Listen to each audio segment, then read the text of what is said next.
Preeti and welcome back to my channel Devi's Henna Art. There is a myth that a beautiful henna cone can be drawn using a sharp tip henna cone. I do believe this to some extent but not fully.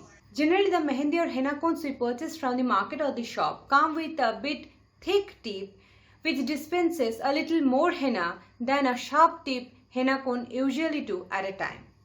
And we end up drawing wavy lines which mess up the whole design. Though sharp tip henna cones or dispensers can be made at home using any kind of cellophane paper, it's not an easy task for everyone and subject to availability of time and required material. I usually wrap the tip of the regular cones with sellotape to make it a bit sharper.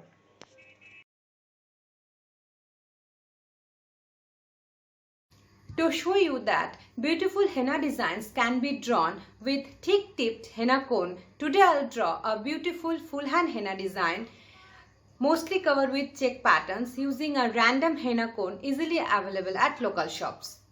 I will use it the way it is bought from the market without wrapping it up with sellotape. So stay till the end.